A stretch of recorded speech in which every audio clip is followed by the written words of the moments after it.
Welcome everyone to week 4. Here we are. We're talking about the power of context today. And oh, wait, there we go. My mouse wasn't working. Uh, this week is really important for the way we understand works of art and looking at the different types of context. And I think this is one of those weeks that kind of brings it all together. So very important stuff that we're talking about this week. Before we dive in, a couple things I wanted to make you aware of that students brought to my attention. One student brought to my attention that you weren't able to view your quizzes after they were submitted, that you could see your score, but you couldn't click on it and see which ones you got wrong. I went ahead and fixed it with something in the settings that I had to go ahead and adjust. So you should be able to go in the grade book and click on your quizzes, and it should pull up your quiz, and you should see which ones you got wrong, which ones you got right, and then if you have any questions about any of that, go ahead and let me know. So thank you to that student for bringing that to my attention. Another student was having issues with the lecture slides with the video links popping up. So I've been checking the links and everything from my end seems to be working okay. So whenever something, you hover over, and I try to make a little note, a little word bubble that says I'm a link, anytime, it should turn yellow like that, at least on my Mac, that's what it does. And you should just be able to click right on it, and it should take you right to, most of them are all on YouTube. It should take you right to that link. If you're having trouble for some reason, please let me know. One thing I might suggest is if, when you click on it, it opens up another browser window. But if you hit this little arrow here, you can hit open, and oh no, it still does do that. No, this is what we want to do. We want to hit here, so when that browser window pops open, this little button will download it to your desktop, and I don't know, but that's just a suggestion. Maybe that would work better, that you'd be able to then download and be able to view the links that way. So just a couple things. Please let me know if any of those are issues for you, and we will address them further, or we might have to talk to tech support. Okay, so what we've got going on this week, and we're reading chapters 5 and 6 in the textbook, so themes in art and art in and out of context, because of course we're talking about context this week. Your lecture is on the power of context. Our artist of the week is Leonardo da Vinci. Notice there is no Q&A for the artist of the week, so pretty much, and I shouldn't even be saying this, but this is kind of an enrichment. It's optional. This isn't something, if you're just so strapped for time and you're like, I just don't have time to go and explore Leonardo da Vinci's work, guess what? This week, you don't have any questions you have to answer. So this is, again, it's extra. I like to give you those enrichment activities that you can kind of go back and look at. If you're, oh, I've always been fascinated by Da Vinci, you can go and explore this. We have a blog that we're doing on a German art historian named Erwin Panofsky that we will be talking about in lecture. You have a project that is called Out of Context, and then you have your quizzes always.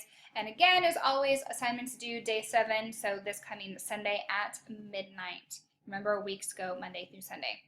Okay, so here's your read, your lecture, your quiz. I just had to re-record the lecture because I was having some issues with it.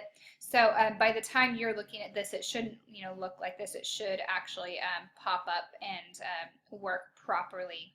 So right now it's going to say 0. It's just still processing in YouTube, so that's why it looks like that. But you can download your lecture slides here. Always put a YouTube link to it if for some reason the embedded video isn't working. There's just a short list of vocabulary that I'd like you to be familiar with, and of course, as always, you click on this link to take your quiz. Okay, Artist of the Week, Leonardo da Vinci. So view the clip. So this is just a short clip. So again, if you don't have time, this is just a really quick little clip about Da Vinci, and you can watch it by following that link as well. And then I have just some different websites for you to explore about his work, about the Mona Lisa, all that good stuff.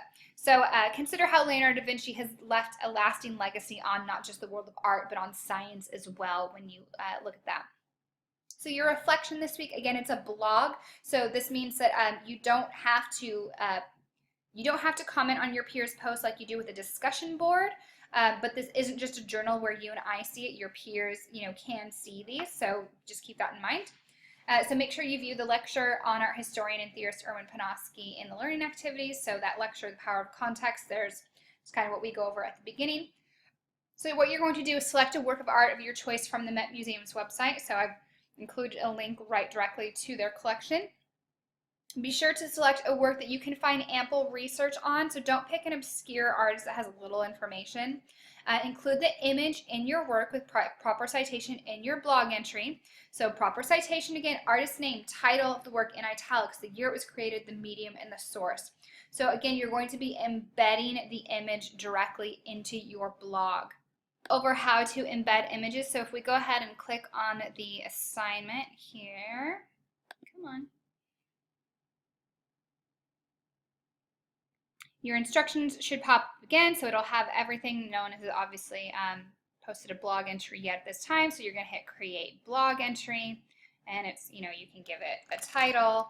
And then this little button right here, not the attach. We don't want to insert a file because that's going to be an additional file that's attached to your blog entry. What we want to do is we want to hit this one, insert edit image. This giant window is going to pop up.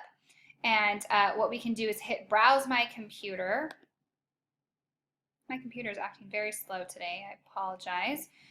So we could go, for example, come on, go away. We could go to the desktop. I just pulled a Van Gogh Starry Night. So we hit open here.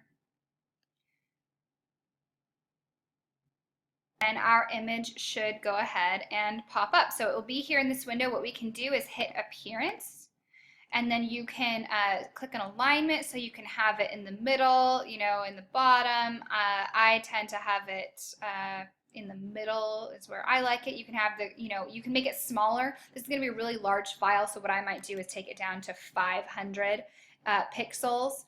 And then this window is really big, so it'll say insert on this side. Are you sure you want to include it without an image description? Yeah, that's fine. And see, there it is. It's embedded into our post. So what we can do then is we can give it a caption. Vincent Van Gogh, oops, Starry Night. I'm not even spelling correctly right now. The year, the source, all that good stuff. So this is where you want to put your caption. Of course, your title should be in italics, of course. So that way your image is directly embedded into your post. So when someone clicks on it, it's going to pop up, so they don't have to download any attachments.